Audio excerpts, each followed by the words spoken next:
Welcome to the League of Legends Champion Spotlight, featuring Tryndamere, the Barbarian King. Tryndamere is a melee fighter who focuses on dealing huge damage with his basic attacks. This spotlight will focus on his legendary Demon Blade Tryndamere skin. This skin has a different model, animations, voiceover, and particle effects compared to his default look. Tryndamere's passive is Battle Fury. Tryndamere's attacks, critical strikes, and killing blows build fury. As Tryndamere gains fury, his critical strike chance increases.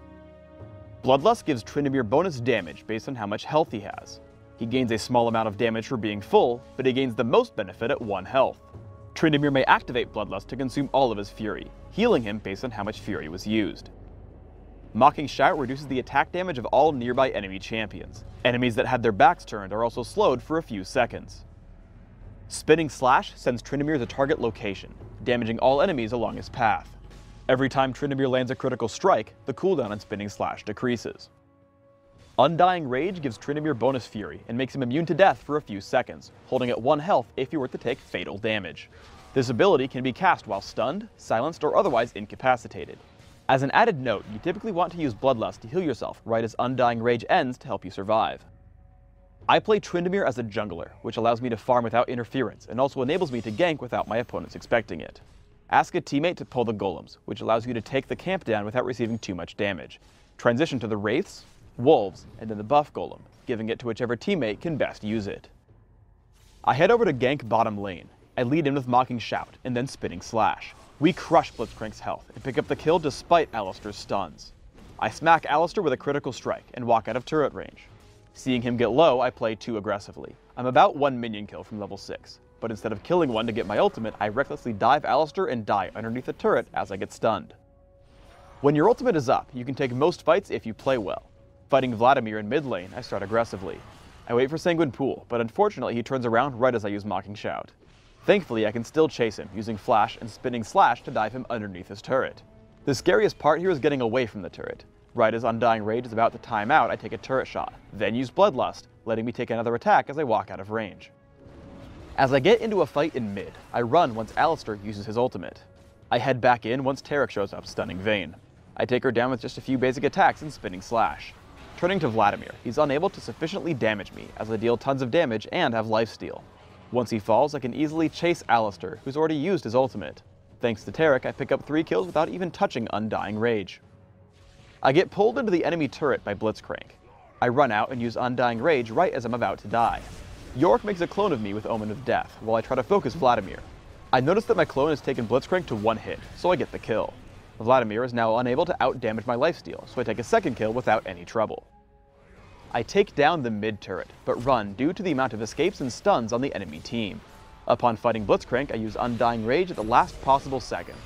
After I take him down, I look at the available targets. While Alistar is close by, Vayne is much more important, so I kill her with Spinning Slash and a critical strike. Undying Rage times out as I die, but I've been targeted by Yorick's Omen of Death, so in my short second life, I dive on a Tristana, picking up the kill before expiring.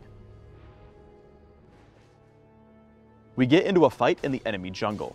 Blitzcrank appears to be an easy target, so I go for him first. Unfortunately, his team shows up and he flashes out. Still healthy, I turn to Vladimir. I get him low, but his team shoves me into the wall. I turn on Undying Rage and chase him down with Spinning Slash.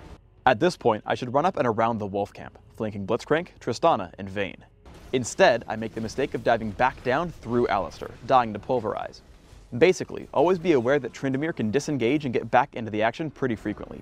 Don't lock yourself into only thinking about attacking straight forward. One advantage of Tryndamere's extremely high damage output is that you can take down Baron Nashor very quickly. When attempting Baron, always note that he will physically attack the single closest target, so make sure at least one teammate is closer to Baron than you are, otherwise you'll lose half your damage output. Upon spotting Vayne, I Spinning Slash just to get into range for Mocking Shout. The extreme slow allows us to catch up, and she turns around knowing that her escape is impossible. We keep chasing even though Alistar lands a great Pulverize. I'm able to tag Tristana with Mocking Shout and chase with Spinning Slash.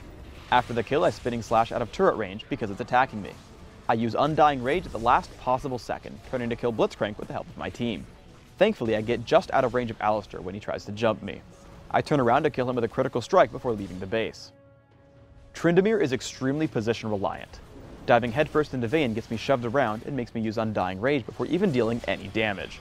Thankfully, I am able to use Spinning Slash and Flash to take out Tristana, but if I had taken any other angle of attack at the beginning, I'd have survived this fight. I managed to separate Tryndamere from the rest of his team and dive relentlessly to pick up the kill. However, I make a huge mistake in using Undying Rage well before I'm about to die. At no point do I actually drop below 1 health during its duration. As a result, Blitzcrank and Tristana clean me up, even though I could have killed at least one of them very easily. The single most important thing to do as Tryndamere is to dodge disruptive tanks.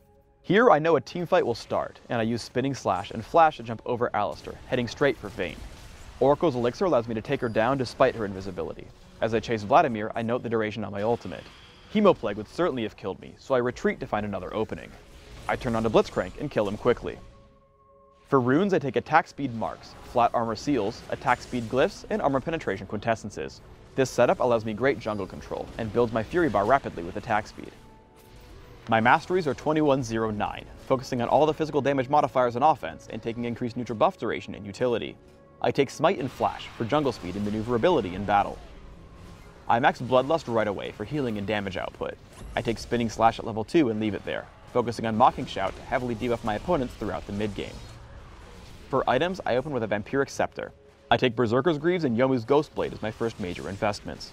From there, I head up to Infinity Edge for massive damage output.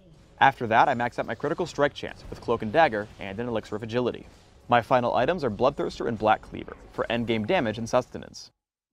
Thanks for tuning in to the Tryndamere Champion Spotlight. Please subscribe to the Riot Games YouTube channel up top and leave us your comments down below.